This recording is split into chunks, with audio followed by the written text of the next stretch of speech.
Hey everyone, and welcome to another episode of Identity Library. My name is Veronica Becher, and today I'm joined by my best friend, Abdullah Najjar. Thank you so much for being here. It's part 2. If you haven't listened to the other episode, it's part 2 of our talk about identity and names and origin. But basically, before we start, since icebreakers are such a nice thing, maybe we should sing. We're gonna sing? We just had a mini karaoke session, and we realized that we are actually really good in... Okay, we're not actually. We're okay. We're okay. But yeah, you wanna start your a cappella moment? Oh boy. How to You're break a that? rich girl, and you've gone too far, 'cause you know you don't matter any. You can rely on your old man's money. You can rely on your old man's money. You're a rich girl. Rich girl. Well, that's a nice break. I don't know if I could keep it going. I need to see the lyrics. Oh my gosh, it's okay. I love how we're low in disk space. Let's just hope that our computer will be okay. No. Too much singing. We're just singing and having too much fun. Oh, But boy. basically, today's topic of the episode is basically talking about names and their origin. Part but 2. I guess Rich Girl is a good start, and I hope we're not getting played. Yes. We're getting too derailing. They're We're derailing from the conversation. So we ate some muffins. Now it feels so much better. It sounds like we just consumed something we should have not, but it's just chocolate muffins. It I is. swear, it's just too late. It was so funny. Oh my gosh.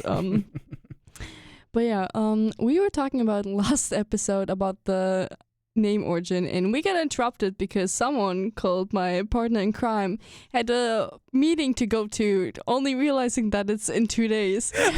And so we rushed completely, wrapped up the conversation, and decided to completely run over to the other side of campus, only to realize that the door is closed.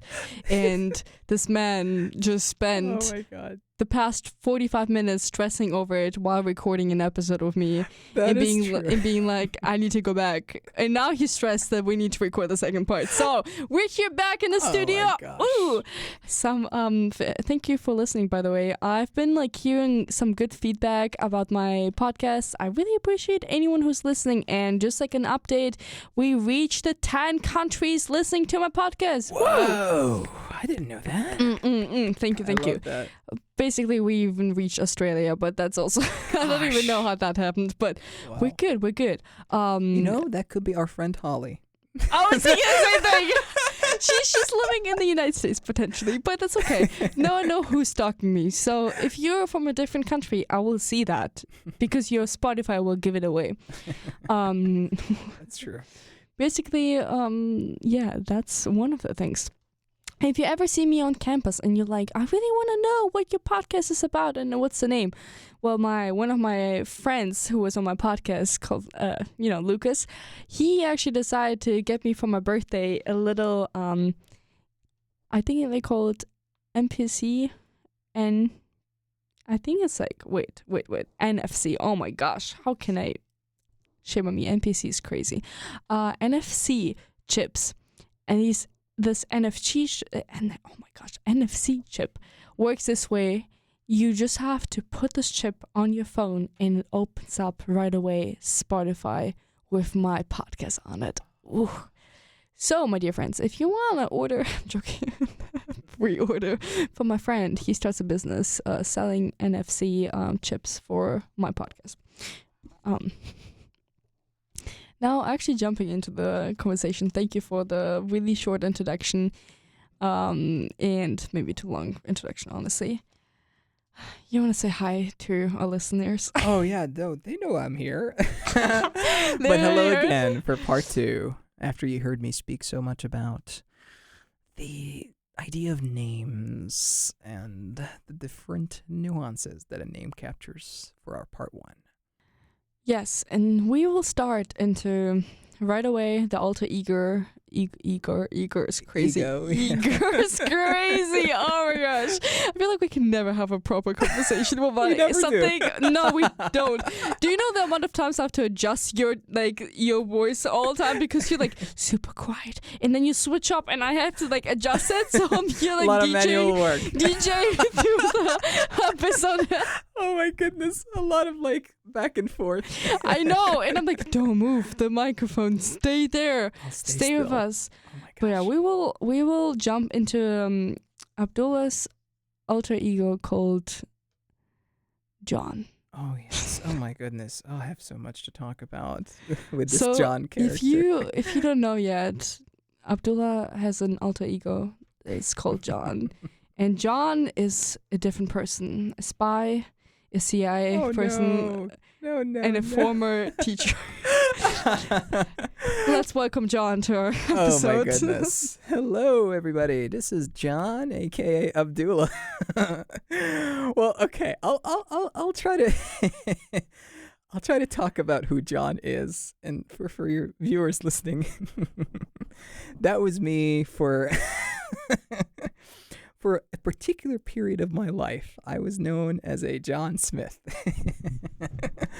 And no, I was not a spy. CIA. I was not in the CIA. But okay, so here's how it all started, actually. Since I was a little kid, maybe in middle school, maybe I wasn't that little, but I was little. When I first created an email, the email's name, or the name that I chose for my email, was John Smith. Don't ask me why, but I was always fascinated by the name John and Smith, even though they're so generic. What does it say about you? But honestly, if you ever meet this guy in front of me, he always says he's just the average Joe. He even signs birthday presents in books. I can't believe you brought that up. For the average Joe. And the amount of times that I criticize this guy and be can you stop saying you're an average Joe? The person that I've probably seen more than anyone else I probably know. Oh no. Don't even start. You don't think be too humble. highly of me. Don't. So average Joe apparently decided to call himself not Joe but John, but John was too, his real name, so we need a nickname called Joe. If you haven't listened to the other episode, you know what I'm talking about. Oh yeah. So average Joe. Oh my gosh, this drives me nuts. I'm sorry for saying that. I'll stop using it. I'll stop using average Joe.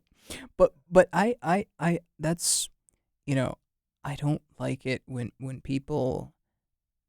Well, I should probably go over this John story and then delve into the average Joe thing.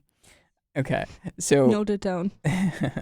So with John, at that point of my life when I was in middle school, again, I was really fascinated by the name John and the last name Smith, and I realized that they're very generic, but for some reason, Kid Abdullah was fascinated by that, and he created an account. His email was John Smith something 317 or whatever.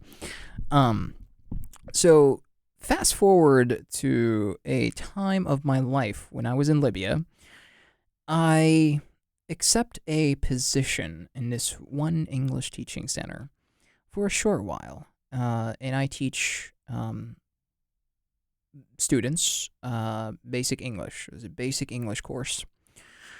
Before I officially started teaching at that center, my boss at the time was asking me if I could adopt a Western name and perhaps impersonate someone, or perhaps pretend to be a person from the West, not necessarily the U.S., but because of my, I guess, lack of accent, people would assume that I'm American, and that happens quite often. So I actually accepted that challenge. I was like, I think I can pull that off. And so this is how your double life as a spy starts. Cut one. Oh boy. Continue. So, I start teaching at that school. And historically speaking, that center, English teaching center / school, always had foreigners teaching. But because of the downfall of Gaddafi, the dictator of my country, in 2011, most of the foreigners left the country, especially the ones coming from the West.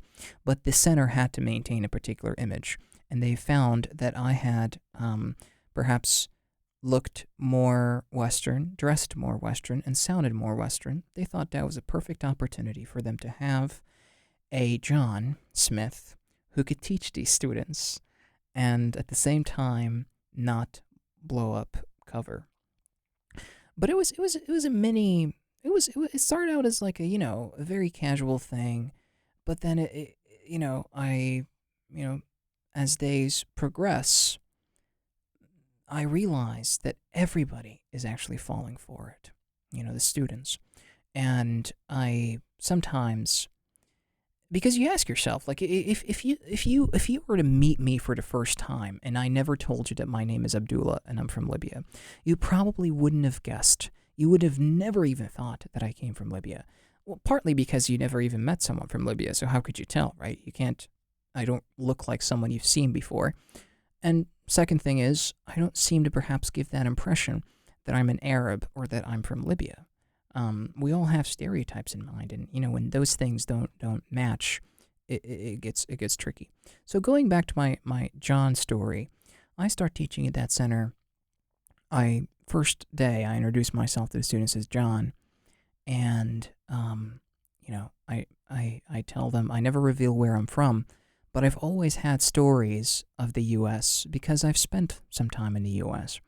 And so when you hear my lack of accent, and when you hear these stories that are so detailed, and they sound so real because they are real, your mind is already, you can no longer see me as a local or someone from Libya, especially when we're talking about the students who were exposed to me.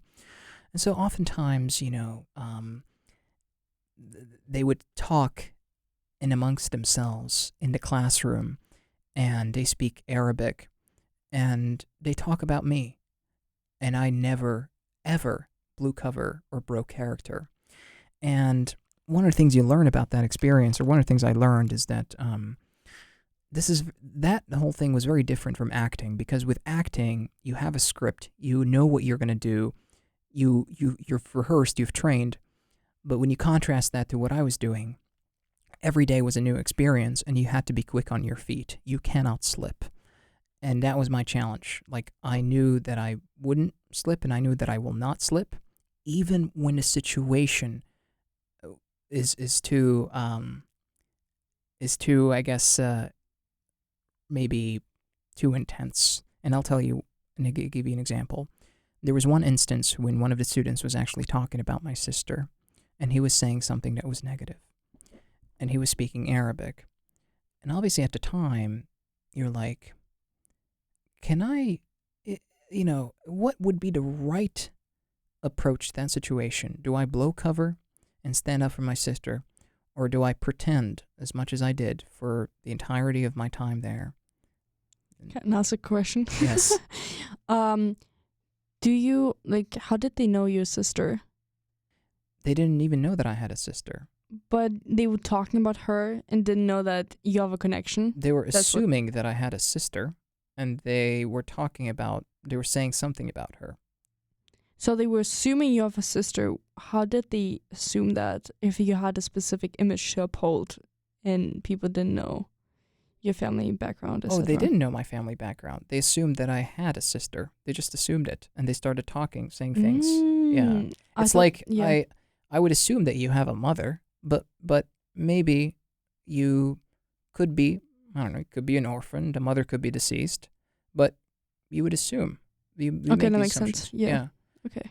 So they didn't actually meet, They never met her, and they don't even know of her existence. Yeah, just want to say, and that was my question. Right. Okay. But yeah, they were saying something, and I didn't, at that situation, I didn't react. I just pretended that I didn't understand. And I remember another instance that's more, I guess, less intense, where my back was to the students. I was writing on the board, and maybe I've shared this story with you before, but essentially, two of the students were talking to each other, and I can hear them saying the following.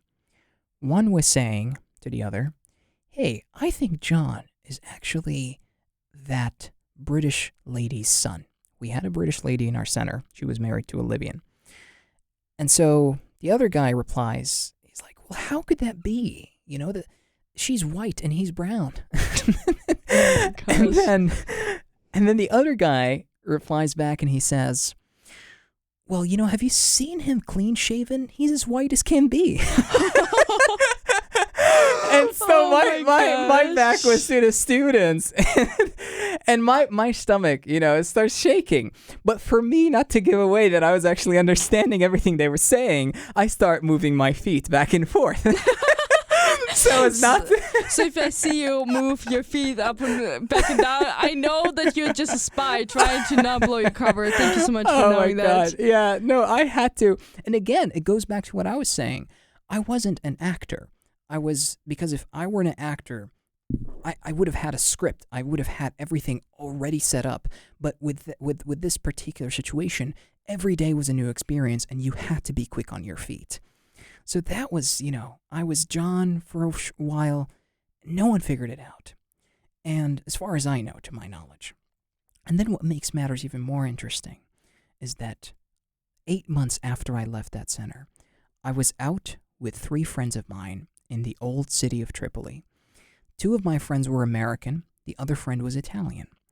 Their names were Paul, Suzanne, and Aaliyah.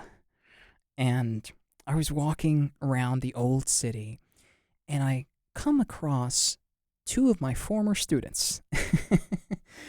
And one of them is like, hey, John. And I was like, hey, how are you doing? And then I introduced them to my friends.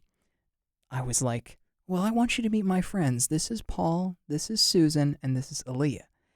So in their mind, I couldn't be Libyan. It's impossible because all of these situations that they found themselves in, all of the signs that they've seen, everything, you could never think that I was actually Libyan.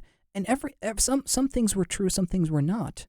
But because of how overwhelming the truth was, or how true the truth was, you're like, I can't see through it anymore because of all of these signals. The people that they met, they looked very American. They looked European. It's like, and even when I'm standing next to them, you wouldn't think that, okay, yeah, I look sort of different. I look kind of mixed, but it's easier to assimilate. And so I meet these random students, and they called me John 8 months after I left. So it was so believable to these people. And so I think because of a variety of reasons, I think it's easier for me to impersonate someone and pretend that I'm a person who I'm not. And that was the story of my John Smith. Didn't you have an encounter with the girl that actually that you told her that you're not John Smith? I don't know if you want to share that. Yeah, that's okay. That's a good question. So that one woman was, I had to reveal to her at some point that I was not a John Smith.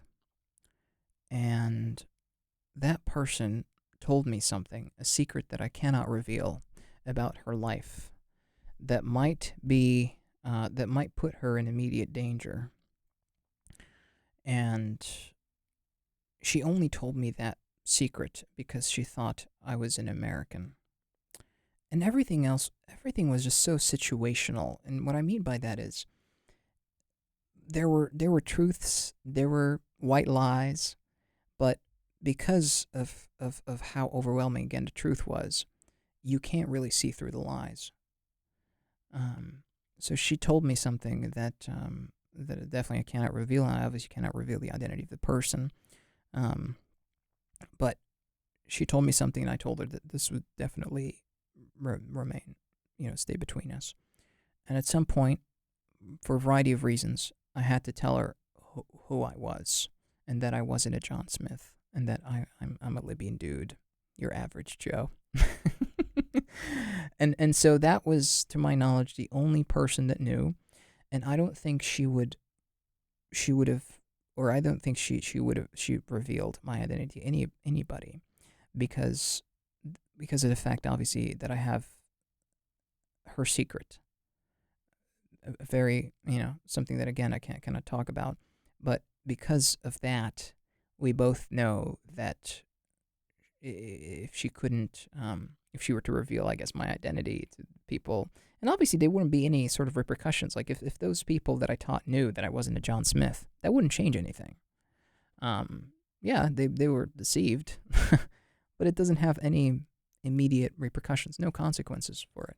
Didn't she react really strangely when you revealed that you're not a John Smith? And what I was thinking of, kind of like to follow up with the story, is how strange, or more like not a question, but more a statement, how strange it is when people build a specific image of you and once it gets broken, they completely, like, it's the same thing you told me about my hair. When you were like, the first time when you saw me, I had a different hair color, or like, my hair is now a little bit like dyed, like lightly. And you were like, I have this image of you in the way I see you, and that was my first impression. And now it's just changed and I can't get used to it. It's the same thing with names, right? So when she had a specific image of you being American, right? And you played it so well, the moment you told her that you're not American, something in her probably like steered and was like, that's not what I wasn't thinking of, right? I'm sure she can't even trust me anymore.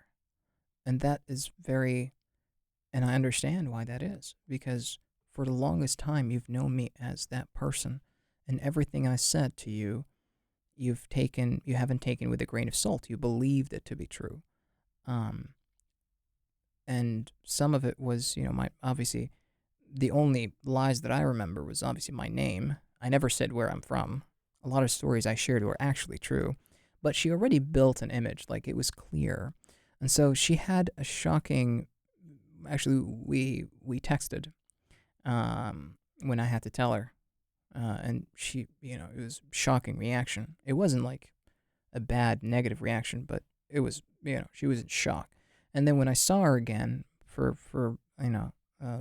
certain circumstances brought us together, she just couldn't even look at me anymore because I was just so. It's like, man, what? Yeah, because how could you like that's how she would feel, right? How could you, like, I shared with you one of my most intimate, I guess, secrets. And now it's like, I thought I shared it with a person, a particular person, and you're completely not that person. So yes, that whole trust just shattered. And I understand how she feels.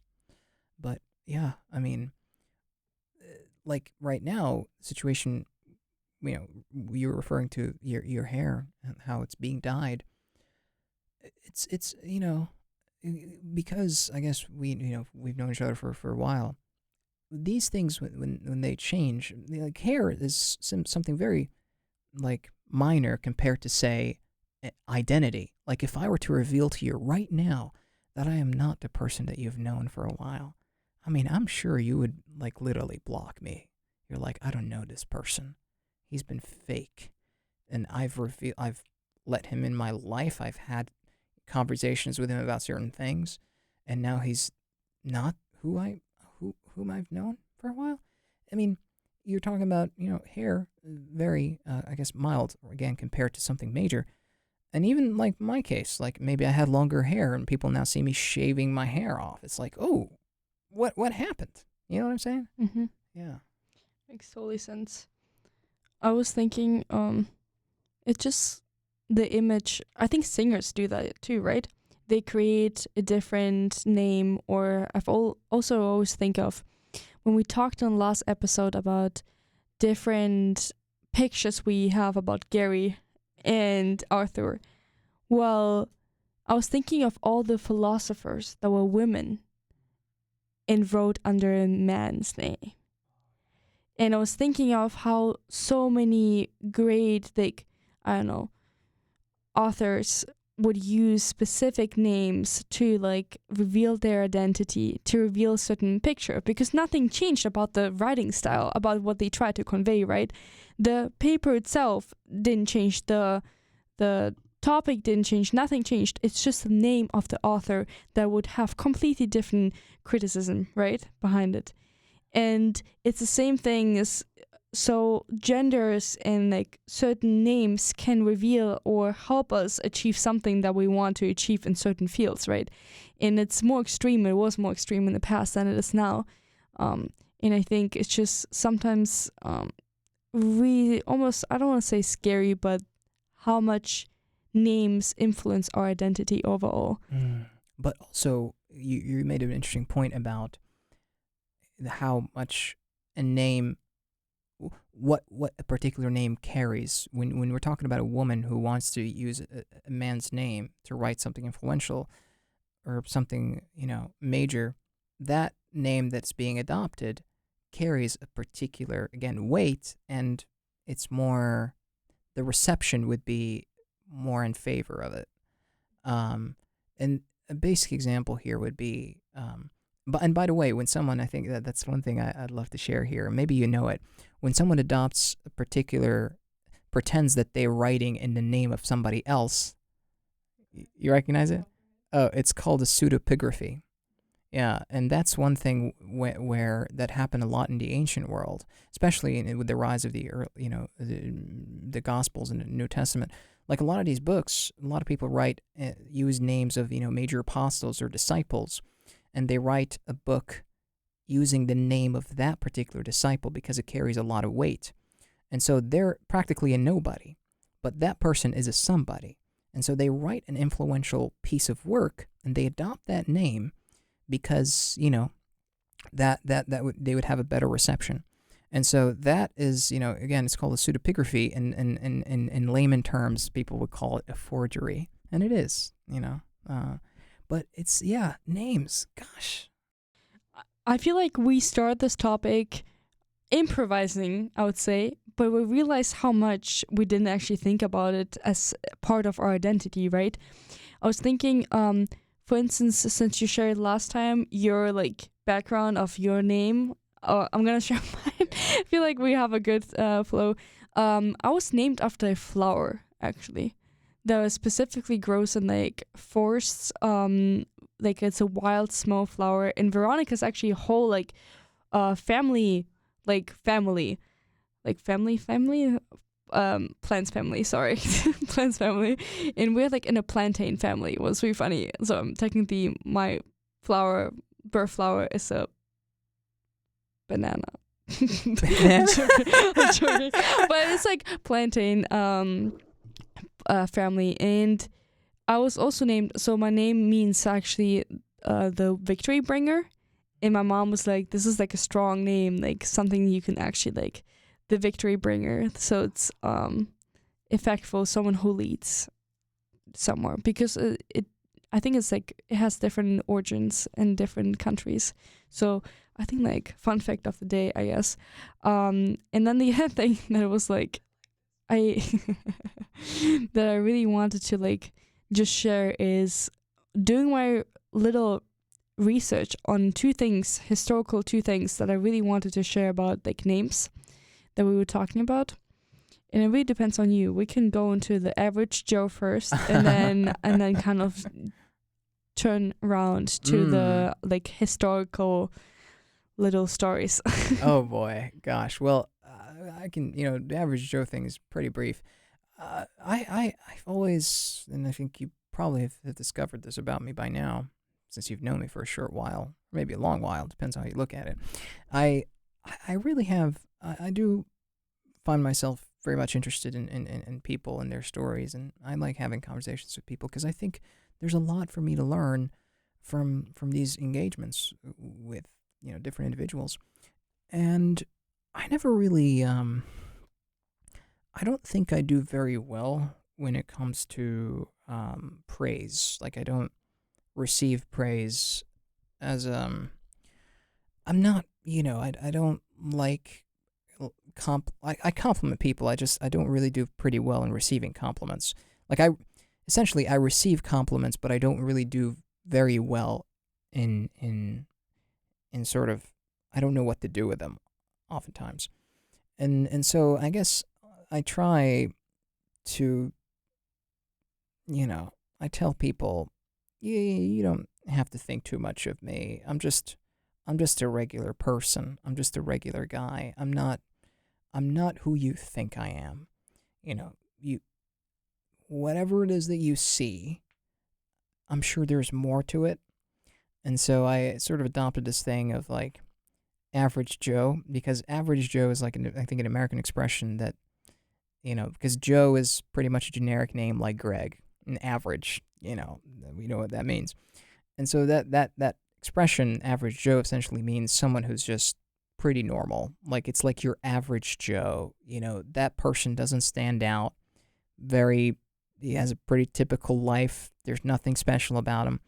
And so I sort of use that as a way of saying that I don't think I have, I'm just regular, normal guy. There's nothing really special about me, and you and I are at an equal footing. So oftentimes I tell you or I tell someone, I am just your average Joe, So that's the idea, And you keep telling me to stop using it. I do. Yeah. But I can't really change anything about it. Basically, kind of like a little bit jumping around topics I feel like we're left off. One thing that belongs more to like first names and last names is a thing we're gonna enter the realm of Veronica's history lesson. So when I moved to the south of Germany, I studied in a city called Reutlingen. What's really funny, I feel like I'll study only in cities that start with an R. But basically, Reutlingen has one thing in common, and I haven't realized that till I moved to the south, what is more like east-south area of close to Stuttgart. They are different cities that are called Reutlingen, Esslingen, Böblingen, Metzingen, and I was like, wait a minute, what's happening? Do you hear the difference? Like, yeah. It's like, why is it always ending with the same word? Ingen. And so I started my research. Many people don't know about that. They live in the area, and it's just a really interesting fun fact history lesson. So basically what happened, apparently it goes back to like the really early ages of not even Germany, of like just the area of Germany. And what happened, the first civilization that decided to settle down in these areas, they wanted to create a concept to know who belongs to what group of people and who is part of a specific group. Or like, not really country, not city, I don't know, clan, whatever you want to call it, village. And since was such a huge area, they had to create a system behind it. So Ingen is the system. Every place that was called something with Ingen in the end of the name would belong to one big group of people that all belong to each other. It's kind of like it explains to someone, to a stranger who just enters, where are you from? Oh, I'm from Reutlingen. So you know that you belong to the Ingen group. But then it goes even further, and I'm like, what does it have to do actually with names now? Well, the Reut part, the beginning part of the name, of the actual city name, is the name of the main person that is the leader of the subgroup of the big group. And so names were used, and this is just a really interesting fun fact, to identify yourself with certain subgroups of the huge Ingen group. So if you're part of the huge Ingen group, you wanted to know who is the head of your little mini subgroup. And the mini subgroup belonged to Reutel, so someone whose name was Reutel.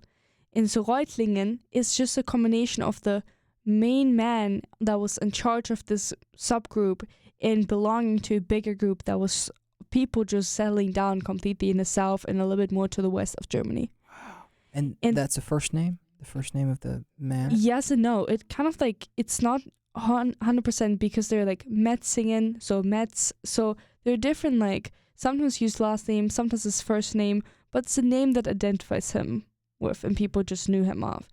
And then the other thing is, names went as far as like kind of the origin. So you identify yourself with a certain place by having your own name, but also the actual origin where you live would have also a specific identification. Like you have a specific identity because you're part of this specific clan.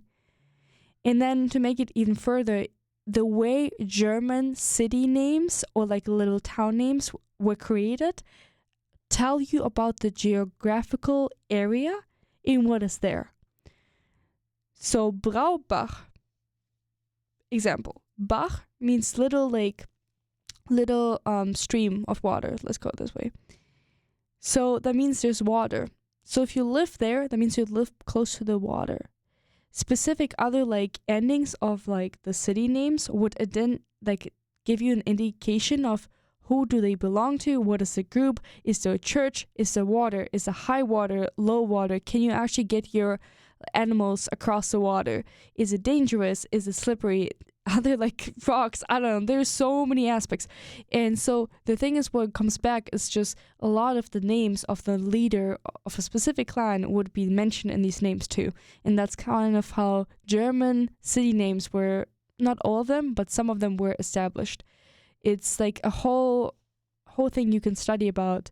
Like Düsseldorf, where I live, Düssel and Dorf is village, Düssel is the river that used to be shaping the whole area, that created the valley to begin with. And so people that called themselves, I'm from Düsseldorf, were actually people that lived in this little village by the river. Well, that's a very fascinating thing, because it touches on a couple of things that I think can be considered universal. One is how in the ancient world they didn't have, for them to make sense of perhaps certain places, or for them to have a consistent maybe record, they had to use this method of sort of attaching maybe a church or a river or another object to a particular location, and then that name sticks for ages. And oftentimes people use a profession as a form of identification. Like even for me, my last name is Najjar, translates to the carpenter.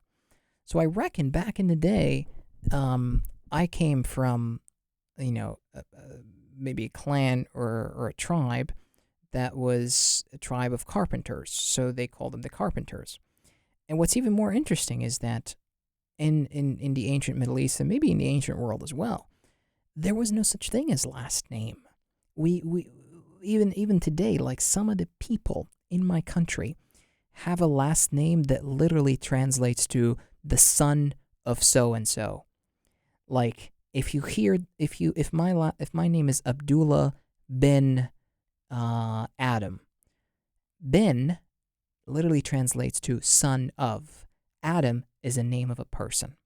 So you notice it even with like the Gospels, go back to the ancient world, John, the son of Zebedee, or, Mary Magdalene. A lot of scholars are trying to figure out what does Magdalene refer to, because, it's oftentimes the second name has something to do with a location, maybe a river or an object by which you identify that person.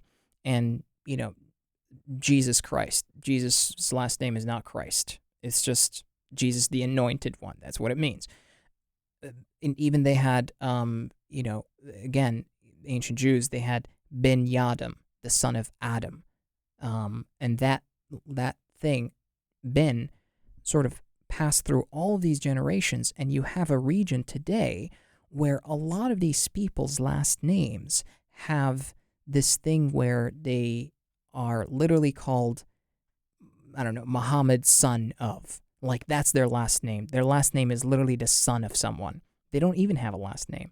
So that sort of, it's stuck, like over millennia, right? Like almost 2,000 years. You still use the same thing. And it goes back to even Germany. Like, you still use that very basic concept, and it's consistent to this day of identifying a place based off of, I don't know, a river, church, a rock, or whatnot. And we still use it.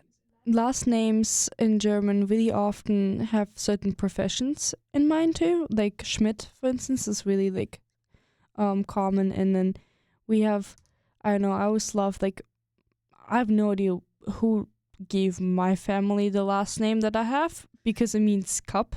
Like, actually, cup. I'm just like a cup. Becker is cup, actually. Oh, wow. So every single time when people call me Becker, I'm like, people, that's actually not the same, because Becker means baker. So that's a profession. That's a different thing. That's a family who probably were bakers. Honestly, it doesn't have to be the case now, but it can come back from, like, being, oh, this is the person, this is your profession, so this is your last name. So we can identify you based on your last name. It's easier. And then what I had to, like, check up on is the origin of where, like, the whole strategic, like, structure came into place with having a last name, middle name, and so on. And it is something that is derived from, like, the early Roman Empire. And I don't know, I haven't looked much into, like, the Greek times. That's crazy. Ancient Greek. I was like, that's not the way you say that. Ancient Greek is. But what Rome, like, a fun fact maybe that's really interesting for me, at least, I think I haven't mentioned to you. But you know Julius Caesar, I don't know how you, like, pronounce his name in English. Julius Caesar. Yeah. Yes. Julius is not his name. Mm-hmm. And many people forget about that, right? That is, his name is Gallus, that's how we call it. Gallus Julius Caesar. And the funny thing is, Julius is actually not his middle name either. And not his last name either. Oh. So the way, and that's what I had to research and be sure that I'm not, like, saying something crazy. But the way it works, during the earlier Roman Empire, they decided to create a specific structure of how you would name a person. And this is where the last name comes into place. So you give him a name and a last name. There's a different, like, word for it that actually people use in literature that I don't think, like, it's like the name, name, and then you have a middle name that is not a middle name actually. The middle name, let's call it for now, middle name, is actually the clan name. So it's something, so Julius, what we use all the time for him, is actually his clan name. And his clan name is an indicator of what is his family, where is he from, type of thing, the origin of his family. So what it says actually is that he is from a really well-off family. Because Julius is actually the clan of Julia. It's really funny. And there are other, like, also... like other names that you can, like, name it to. And it has first a divine meaning, so that people that are from the Julia like clan are divine beings, because they come back to, there's a whole lineage of going back to, like, goods and like all the, like, not goods, that's crazy pronunciation, gods. Oh my gosh. You're good. Gods, and all the people that used to be divine beings are derived probably later on from this lineage. What's really crazy, I think, if you think this way. And then the second thing is, they just really well-off aristocrats. Thank you. Oh my gosh. 9:00 is not the time for these type of lessons. And so every single time you could also add, and this is the nickname story we had in the other episode, so please listen to it. You could add a nickname that would actually, so you add a fourth thing. It's a nickname to the name, and the nickname indicates your rank or your accomplishment, something you've accomplished in society. Oh, yeah. So something you actually have done that makes you get this, like, specific, like, surname almost. Kind of like modern day Britain with the tag at the end of your name. It reveals something about you, and you earn it from the queen. Yes, and so the clan name, what they called nomen or cognomen, I don't know, C-O-G nomen, I don't know how to pronounce it. That's okay, I don't know either. But that's, like, how it works, what's the name, like, of this middle name is. And so you would know based on the name, what is his family background, who is this person, and what is his last name. And so he never actually went by his first name. People end up just knowing him by Julius Caesar. But all we know, we don't use his first name at all. The whole time. We do, like Gallius, but we just don't use his first name. It was really interesting. We use his influential name.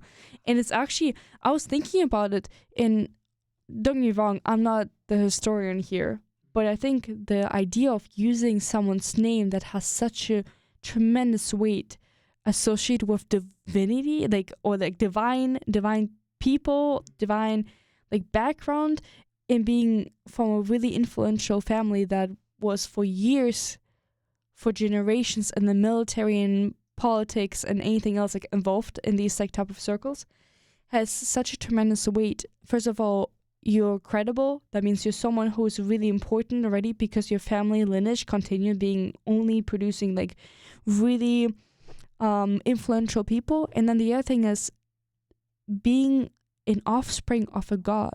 Oh yeah. Means everything you do is actually divine.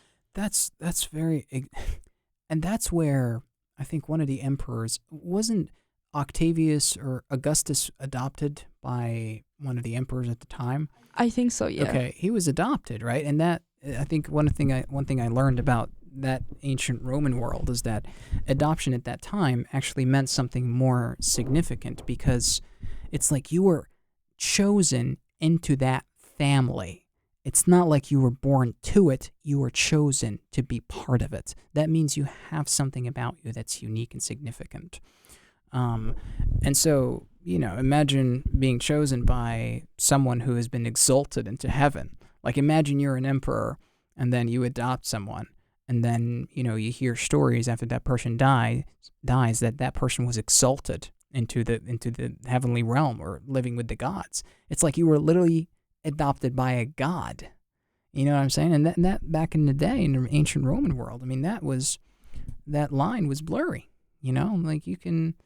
That there was no such, there wasn't much of a deep separation between the godly realm and the human realm. A lot of people get exalted, right? And so imagine being an emperor, you're adopting someone, then you die, and you hear these stories of how that person was exalted. You're like, you are now the son of God.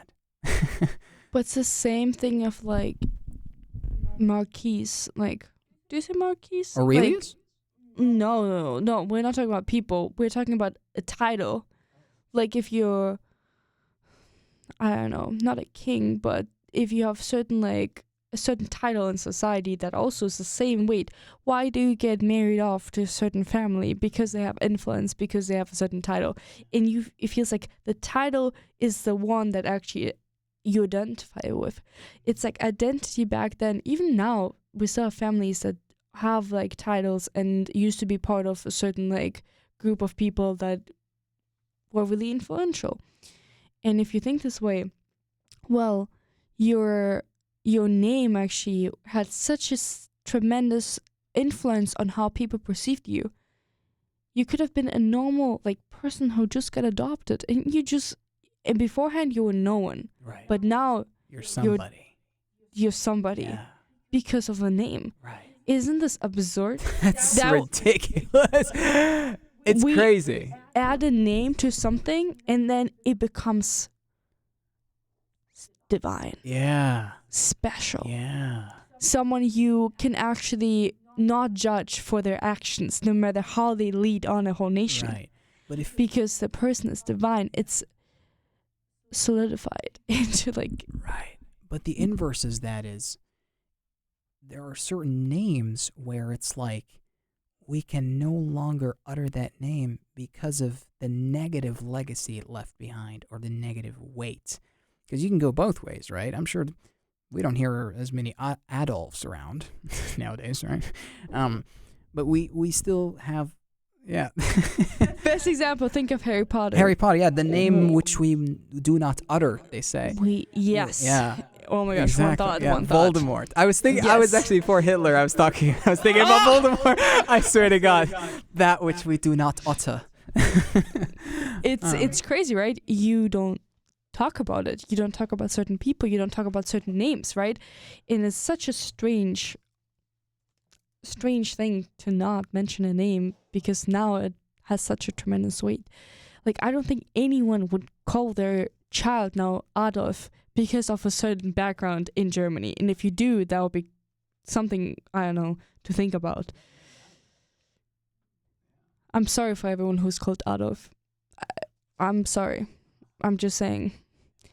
And that's sad because a lot of like old names, they just disappear out of society. And you also sometimes, okay, don't get me wrong, there's a certain like thing where I'm like, parents try to, let's go to resurrect old names that are just somewhere hidden, and there's a reason why they're hidden. And people don't name their kids like that anymore. And then they like, we need to uphold the tradition of this family, meaning we need to use your great-grandma's name. But also because you can add another name as a middle name, we're gonna use the other great-grandma's name. And now you're part of the family. So like being part of Julia. Oh my God. Julius Caesar. And you're part of it, so we unite you with your ancestry. And then you're sitting in class and be like, why the heck did this person call me Ulrike, Gladiolus, I don't know, whatever it is. God. And you're like, there's a beauty to like look back and bring back names that were really old and had this traditional meaning, but also sometimes you shouldn't. Sometimes you should embrace the new names. But there is also this thing, I'm so sorry, I feel super emotional about this topic. This is like crazy input. Something about Americans, with much love. Please don't kick me out of this university. I'm still trying to apply here. But basically, who names their kids autumn, summer in Sydney, Paris? Like Sydney in Paris? This is the strangest thing you could call your name, the kids, is places and season of the year. Oh, wait a minute. I thought you meant someone was named Sydney in Paris. I would have been like, that's very creative. But okay, so here's where I honestly, I love the name. I love the name Sydney. Okay, this is how you can leave the chat. Oh no. Leave the place. No Sydney for you. But well, here's one. Okay. You go ahead. Let me tell you this. I remember, saying this to I don't know who I said this to, but I remember saying that if I ever had a daughter, I'm going to name her Dolores. And I got a response that was to the effect of like, that's an old lady's name. You don't want to name your daughter that. But there are some old names that I definitely don't want my kids to be named after. But there are some old names, and there are some season names like Summer or Sydney. I wouldn't name it Paris. No Paris. I'm sorry. No Nothing against French people, but no. We're not doing that. There's a different thing. I feel like that's actually a funny story. Maybe it's funny. I cannot ever, over my dead body, if I ever have a son, call my son Gunther or Gustav. Oh, one of the most German old names. Gunther, Gustav. And the crazy thing about Gunther and Gustav is that I have a specific, it's not even that they're old names, it's the fact that I have a certain association that no one else will get. And so I'm gonna share it. I actually never shared it, actually. I think besides to my mom, who still to this point can't stop laughing because I keep naming things Gunther and Gustav because it's funny. Basically, when I was back in middle school, I used to work for the library there. And our library, in comparison to American libraries that look always so fancy, so nice, and go to Hill Library and then you only worry about all the chemicals that will probably kill you and give you cancer for the next 10 years. I don't know what you're talking about. You didn't know that? Wait, what? There are, how do you call them, PCBs? Oh, yes. In Hill That's Library another, too. Oh. But yeah, especially if you go upstairs. Sorry, my dear people. I hope this episode will not get blocked because we shared something we should have not. But it was official. Basically, we had a basement with old books. If you think of old books that are on the shelves where there are random animals running around and crawling, you don't want to even know what. That's exactly what it is. Oh my god. And so I worked in a basement without any windows. Basically, we had a disclaimer. If anyone cannot listen to the story, please just pause here. We're talking about a dead rat that we discovered. It was a mouse. We discovered.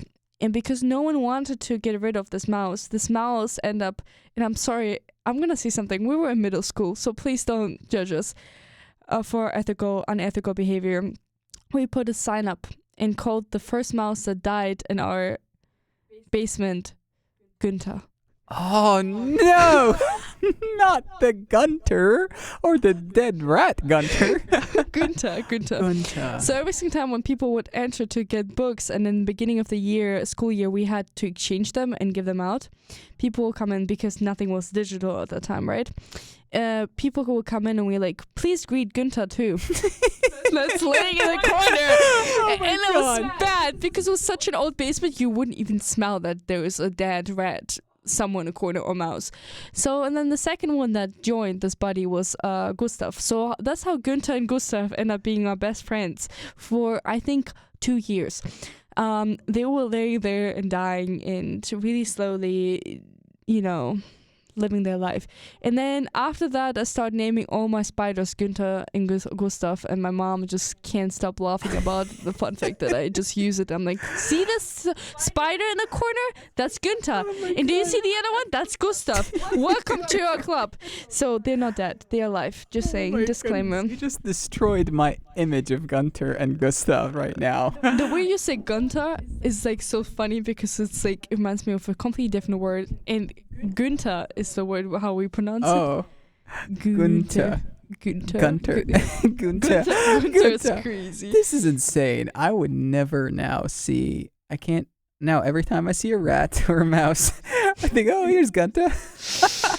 Gustav and Gunther. Oh These are like God. two names that just stay in my heart forever. And I'm sorry that I had such a long story about random names, but this is what associations with certain names do to you. Exactly. You can't take someone serious anymore after their name is Gunther. So please, my dear friends, if you want to be on my podcast and your name is Gunther or Gustav, feel free to share it with me this episode. Goodness. Well, that's the thing. Like, earlier I mentioned, Gary, Indiana, or Greg. They're like, they just give an impression of like, lazy guy, middle-aged, very like, probably still living alone, maybe living with his mom. Actually, 40 years old, still a virgin. It's a crazy description. I'm sorry. If that's your name, I'm so sorry. We didn't try to offend you. And if you have to feel offended, find the newsboy's hat on our campus. If you see me walking around with a newsboy hat, that's me. But that's another image, right? Even the way we dress and the way we talk and the way we carry ourselves. If you have a particular presentation and your name just doesn't match, people have a cognitive dissonance. I swear to you, I've had that happen a lot, where it's like we find it so difficult to think that you are actually Arab, or that your name is Abdullah, or that you speak Arabic. And apparently you're too white, right? Shaved. Too white. I never had that. Well, yeah, maybe. Actually, we did have a conversation like that today, where one of my, our mutual friends asked you what skin color they would put you in. You remember? Oh, yeah. When we were sitting outside? Actually, 2 days ago. Oh, yeah, 2 days ago. Yeah, one of our... I didn't think you were going to bring it up, but that was interesting. That happens sometimes, oftentimes, a lot of times. What skin color are you? How do you identify yourself with? What is your race? Oh my gosh, a question you never get asked in Germany, but then here it's such a big thing, but maybe not drifting off into the race discussion that we can carry on for the next 10 years. Continuing on the path of names and origins. Yeah, well, another thing, something else that I just find it really, really fascinates me. When the name John, we go back to the name John. In the Arabic language, it's called Yahya. And if you translate, here it comes. If you translate that, it's like the one who lives. Like that's the rough translation. The one who lives. And I go back to the origin, to the origin of that name, John. And I think it was very common. I think it originated. Honestly, I think it originated back in the ancient Middle East during the time of not when Judaism became an established religion, but I think maybe around that time. My memory's here fuzzy, but it does have, I think, some sort of relation to Yahweh, the God of the Old Testament, Yahweh, and then you have Yahya, and you have Yohanna. Johannes, right? Johanna is John. Johannes is also John. And you see how that name in my country, before I learned English, I never knew that Yahya was actually John. And I didn't know that Johannes until I got to know Johannes. I didn't know that was John. And I didn't know that I didn't even know about Yahweh or Yahweh, Yona. There's so many versions of this name that just continue, growing and developing and all have the same origin. Right. Name origin. But you think about it and you're like, there are certain names where I don't have a consistent image in my mind. Like I hear a John and I don't think I have an image in my mind of who a John is going to look like. If you tell me my name is I don't know, like Luke, I have an image of a Luke in my mind. I have an image of Peter. That is something that that I sort of my mind can conjure up an image. And one thing I learned is that Peter only emerged after the Gospels were written, because that name didn't exist before. Like it came from Petros, the name Petros, the origin, which is ancient Greek word for I think rock or something. And then he was always in the gospel narratives. Peter was considered the rock, or I don't know. But anyways, that name John, there are names where I don't have a particular image in my mind, but there are names when I'm like, yeah, I can envision that person. So when I ask you, for example, hey, if you were to tell your friends, I have a friend named Abdullah, maybe because the name is not too familiar, it's hard for them to conjure up an image. Or if they had an exposure to the Arabic culture, they might have an image. You know what I'm saying? It's interesting how certain names are associated with certain things, but there are names where it's like, I don't have any notion of how the person might look like. It's the same with, every single time when you fill out paperworks in, German paperworks, it's always Max Mustermann. Max Mustermann, so Max is Max in German, and Mustermann is pattern man. So pattern in a way of it's an example, how, what is it in English? Who do they use as a name before you fill out, how to fill out a form, a specific, I don't know, visa form or anything. They put a specific name on it, on the sheets, just as an example. And so pattern, I forgot what the American equivalent is. But it's man is just man, and so muster, pattern, man, but pattern in a way of it means something different. It means more the structure of the paper, and so it's an example. And it's funny because Max becomes as a name a super generic one that you can't actually pinpoint and put a filter on. It's the same with John, because you see it all the time in all papers. Is always Max Mustermann, Max Mustermann. So you're I don't know what you would use as an example. I'm thinking if there's a different one for it.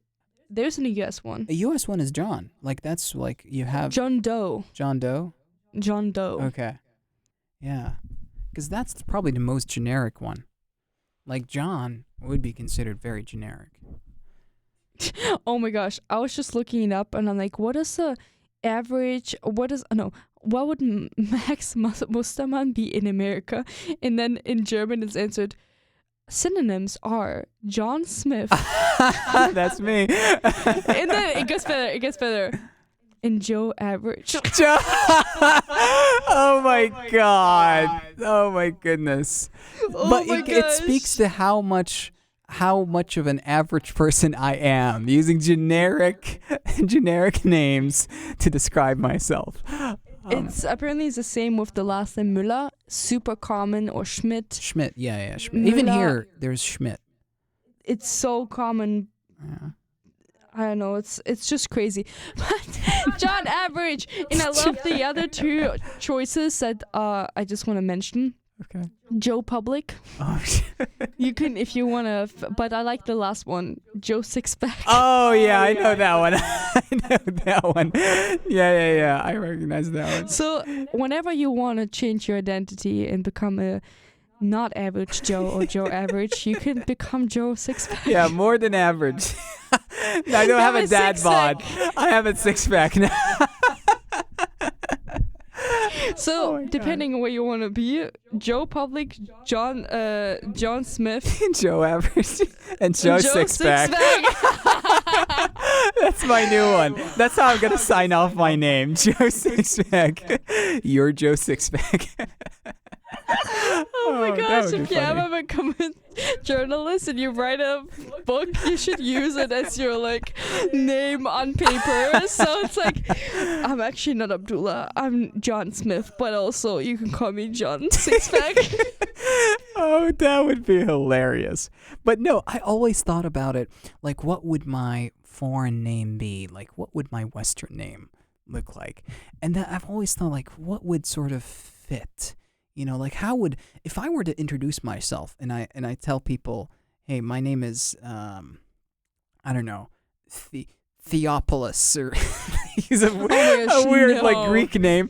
Okay. But if I tell someone that my name is Timothy, maybe people will be like, I don't see it. Like, it doesn't work. But maybe there are names where I can say my name is so-and-so, and people would find it believable, right? If you would give me a name in your specific, world. Okay. What name would you give me? Oh. What name would I adopt? For me. Oh, for you. For my world. Yes. Oh. Gosh. I would probably think... we have a name Sarah. I would think you would be more of a Sarah. Yeah. Sarah's crazy. Yeah, I would think you would be a Sarah, or Majduline, which is, I think, roughly speaking, Magdalene. Majduline. Actually, Veronica's also something that people forget all the time for some reason. Lena also. I would think of Lena. Yeah. Veronica is actually a religious name too. Yeah, but it came from a guy, actually, Veronicus. And that's actually interesting. Yeah, I think because Holy Veronica exists in the Bible. She does? Yes, a lot of people don't do that. And I'm like, oh my gosh. Okay, I'm actually going to go to Google right now. Holy Veronica exists because she was the one helping Jesus. And don't get me wrong, Holy not Veronica. the right. I thought it was Mary Magdalene who was... No, but there is a different story that goes with Holy Veronica specifically. Mm. And please don't Google Holy Veronica unless you want to... Saint Veronica. Yes. Saint Veronica, also known as... Go ahead. Berenica, was a widow from Jerusalem who lived in the 1st century AD according to extra-biblical Christian sacred tradition. Oh, extra! So it must be in the Apocrypha, the books that didn't make it to the New Testament. So there are a collection of books that never made it to the canon, and I reckon this is one of them, because it says, according to extra-biblical Christian sacred tradition. A celebrated saint in many pious Christian countries, the 17th century Acta Sanctorum published by the Bollandists, listed her feast under July 12th, but the German Jesuit scholar Joseph Braun cited her commemoration in Festi Mariana on 13th January. To add, Saint Veronica was a renowned legendary woman who, moved by the sight of Christ carrying his cross, gave him her handkerchief to wipe his brow, after which he handed it back imprinted with the image of his face. And so that was like the fancy thing. Okay, And before you can continue, do you know where this is celebrated, all of this? 3 churches, the Anglican, Catholic, and Western Orthodox. And that's exactly my next one. Exactly. And so the interesting thing is my family is Russian Orthodox. Right. So my mom and Russian Orthodox people, and that's the thing, we have one thing to identify Russian Orthodox people is we have in our houses little like pictures, I don't know how you call them, portraits of like holy people. No, well, not really sculptures. Sculptures is more like a 3D thing. This is a 2D format. Like a painting of Maria, Holy Maria or so on. And so my mom brought back when she went to Jerusalem for me like a little pendant with Holy Veronica on it. What's apparently also really well known in Jerusalem. So well, we you know, that's where all that stuff emerged. Congratulations. I feel like this is a sign we should stop this conversation. It's gonna be like a whole religious story, but yeah, we're gonna go down the rabbit hole here. It's gonna be interesting. Yeah, but names have such a like significant impact on our image, and I think people have certain images about Abdullah and Veronica, and if they can actually pronounce my name with a K. Oh God. But what would you call me in your? So I gave you 3 perhaps options: Lena, Sarah, or Magdalene. I see you as more of like a Lena. I wouldn't like if you were to be like a Lena. I think it works. Like if you would be in Germany or in Russia. Like we can do both. Oh my gosh, this is gonna be a long episode. But Russia, ooh. I would have to think about it much longer than what you just pulled out randomly, because Abdul is like a name that people use in Russia, since we have an influence of Tajikistan and like other like places that used to be part of the Soviet Union, where names like that are really prominent. We have a lot of countries that belong to the Soviet Union and were Muslim oriented. I don't know, like how do you pronounce it? One way of looking. Part of the Islamic. At least you didn't say there were Islams. Islamic island, Islam's island. Exactly. If you haven't, I feel like people that will only listen to this episode, they're gonna be so confused. Yeah. But yes, the Islams. Oh my god, my friends are gonna laugh so hard. Yeah. They should listen to this episode and the other one too. Yeah. You should recommend it so we get more countries in. Oh yeah. Breaking the record. But what? You'll be a Teo. Teo. Mm. Matteo. No, Teo. Just a Teo. Even though I wouldn't say that's like really, really in German, but Teo would be like something based on how you like. But you could also have like a really old-fashioned name, German old-fashioned name, because of the way you dress. Don't get me wrong, please. I don't get you wrong. I dress like a. My friend tells me, my one of my good friends, I told you about him. He's in D.C. He tells me you dress like a 1960s American. Honestly, I would have to think a whole episode and come back to you about the names. Oh boy, yeah, it's gonna take I some don't know. time. But I do see, Teo. Yeah, I see that. Victor. Not trying to, because people call me Victoria, but Victor would be also People call you something. Victoria? Oh my gosh, the amount of times, yes. Oh. Because I called you Victoria in our first episode. Shame on you. I did. I'm sorry. Yeah, I was like, people call you Victoria. Well, actually, I did. Sorry, you were saying?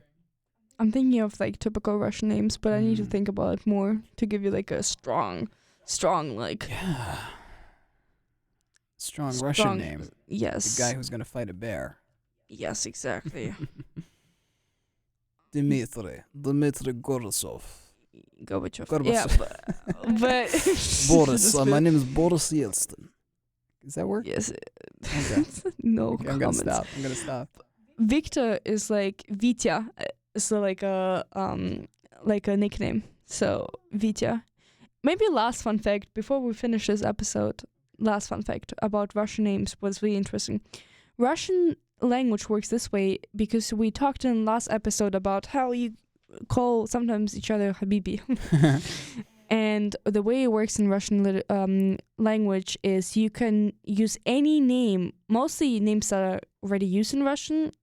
It's a little bit difficult with foreign names sometimes, but they always have nicknames and several nicknames, and you can create out of each name that you use a sweeter, cuter version of it. Oh, I love that. So what my parents never actually called me by full name. My mom calls me Vironya. And she pronounces better than I do, but just saying. And my dad calls me Verona. What Verona is technically a different name if you look into like Verona, you know? Yes, but it's also a name. And my dad uses it as a nickname of my name, and it works. And the crazy thing is you can even conjugate these nicknames. So because in Russian you have to adopt conjugate the name to depending on the sentence structure and what you're trying to say. So you're like, please come here. You don't just say Abdullah, come here. You change the ending of the name so it matches the sentence structure. Oh, okay. And so when my mom calls me up, she's like, Viroň. Viroň is like to call, means like to shorter version. Vironya. Viroň. There are like different versions in how you like can like use Russian names, and it's really interesting. So you could like create any like sweeter versions. A good example, Max, like because we talked about Max Mustermann. Max is Max because we pronounce it different. What is derived from Maximilian was like the full version, right? Maximilian. Yes. Oh. And then in Russian, the way you would say it, you can say Maxik. Well, there's a really cute version of Maxik of Max, right? Yeah. And it will be fine. My mom doesn't go by Yulia. She goes by Yulia. Because it's a cuter version that people use only in like familiar settings more. And so maybe like a fun fact about nicknames. But yeah. Gosh, I can't believe I think now we spent more, like 2 hours talking about names. And it's so not done technically if you think this way. But the significance of names is just super, super, super high. So my dear friends, thank you so much for being here, part of this episode. I really, really loved it. Having you here on board, you will come back for sure. Like the amount of times we have so much fun is just crazy. Oh, yeah. And I really appreciate listening. And I hope it was a nice, maybe refreshing episode about historical backgrounds. And we should do more of this. We should really do more of that. Yes. Yeah. Do you want to say anything else before we close it up? Thank you for having me. My average Joe. Thank you for having me, Veronica. I really enjoyed this. I think there's so much more to talk about, but I think we've I didn't expect that we would talk about names for like 2 hours straight. Or maybe separate hours, but this is fascinating. I think you have a lot of interesting perspectives, honestly. So thank you for having me. Well, I'm getting compliments, so compliment back to you. Thank you so much for listening, and I wish you a wonderful week. Bye-bye.